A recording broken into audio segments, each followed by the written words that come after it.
It's not an accident that the axiomatic Western individual is someone who was unfairly nailed to a cross and tortured. It's like, yes, right, exactly. So what do you do about that? Well, I thought about that for a long time too. It's like, well, you don't get together in a damn mob, because all that does is allow you to be as horrible as you could possibly imagine and suffer from none of the consequences. That's a bad idea. So how about we don't do that? Well, there's a deep idea in the West too. It's like, pick up your damn suffering and bear it and try to be a good person so you don't make it worse. Well, that's a truth. You know, I read a lot about the terrible things that people have done to each other. You just cannot even imagine it. It's so awful. So you don't want to be someone like that. Now, do you have a reason to be? Yes. You have lots of reasons to be. God, there's reasons to be resentful about your existence. Everyone you know is going to die. You know, you too. And there's going to be a fair bit of pain along the way, and lots of it's going to be unfair. It's like, yeah, no wonder you're resentful. It's like, act it out and see what happens. You make everything you're complaining about infinitely worse. There's this idea that hell is a bottomless pit, and that's because no matter how bad it is, some stupid son of a bitch like you could figure out a way to make it a lot worse. So you think, well, what do you do about that? Well, you accept it. That's what life is like. It's suffering. That's what the religious people have always said. Life is suffering. Yes. Well, who wants to admit that? Well, just think about it. Well, so what do you do in the face of that suffering? Try to reduce it. Start with yourself. What good are you? Get yourself together for Christ's sake, so that when your father dies, you're not whining away in a corner, and you can help plan the funeral. And you can stand up solidly so that people can rely on you. That's better. Don't be a damn victim. Of course you're a victim. Jesus, obviously. Put yourself together. And then maybe if you put yourself together, you know how to do that. You know what's wrong with you, if you'll admit it. You know there's a few things you could like polish up a little bit, that you might even be able to manage in your insufficient present condition. And so you might shine yourself up a little bit, and then your eyes will be a little more open, then you can shine yourself up a little bit more, and then maybe you could bring your family together instead of having them be the hateful, spiteful, neurotic, infighting batch that you're like doomed to spend Christmas with.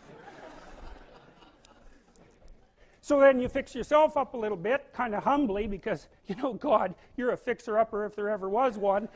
And then you got to figure out, well, can you figure out how to make peace with your idiot brother? And probably not, because he's just as dumb as you, so how the hell are you going to manage that? And so then maybe you get somewhere that way, and your family's sort of functioning, and you find out, well, that kind of relieved a little bit of suffering, although it reduced the opportunities for spiteful revenge, and that's kind of a pain in the neck. And so then you get your family together a little bit, and you're a little clued in then, at least a bit, because you've done something difficult that's actually difficult. You're a little wiser, and so then maybe you could put a tentative finger out beyond the family and try to change some little thing without wrecking it.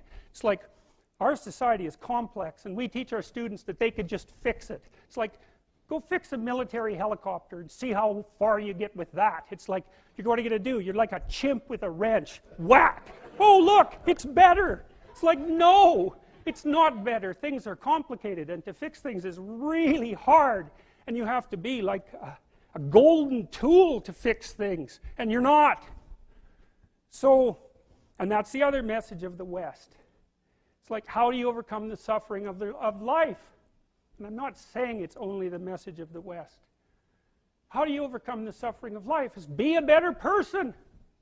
That's how you do it. Well, that's hard. It takes responsibility. And I think, you know, if you said to someone, you want to have a meaningful life? Everything you do matters. That's the definition of a meaningful life. But everything you do matters. So you're going to have to carry that with you. Or do you want to just forget about the whole meaning thing, and then you don't have any responsibility, because who the hell cares? And you can wander through life doing whatever you want, gratifying impulsive desires for how useful that's going to be. And You're stuck in meaninglessness, but you don't have any responsibility. Which one do you want? Well, ask yourself, which one are you pursuing? And you'll find very rapidly that it isn't the majority of your soul that's pursuing the whole meaning thing, because, well, look what you have to do that. You have to take on the fact that life is suffering. You have to put yourself together in the face of that.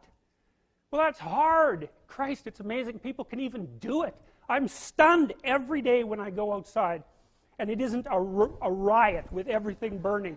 Because really, God, you talk to people, it's like, I knew this guy, he'd been in a motorcycle accident and it really ruined him, and he was like a linesman, you know, working on the power, and he was working with someone who had Parkinson's disease, and they had complementary inadequacies, and so two of them could do the job of one person, and so they're out there fixing power lines in the freezing cold, despite the fact that one was 3/4 wrecked with a motorcycle accident and the other one had Parkinson's. It's like, that's how our civilization works. It's like, there's all these ruined people out there, they've got problems like you can't believe. Off they go to work and do things they don't even like, and look, the lights are on. My God, it's unbelievable. It's a miracle. It's a miracle. And we're so ungrateful. College students, the postmodern types, they're so ungrateful. You know, they don't know that they're surrounded by just a bloody miracle. It's a miracle that all this stuff works. That all you crazy chimpanzees that don't know each other can sit in the same room for 2 hours sweltering away without tearing each other apart, because that's what chimps do. So,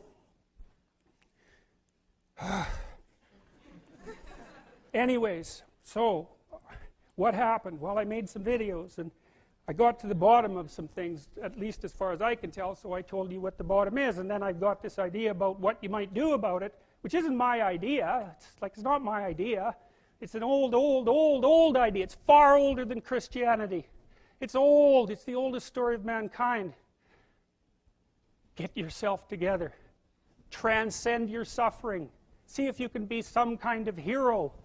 Make the suffering in the world less. Well, that's the way forward, as far as I can tell, if there is any way forward. And that's what's under assault by the postmodernists. So look out, because they know exactly what they're doing, and they know exactly why they're doing it.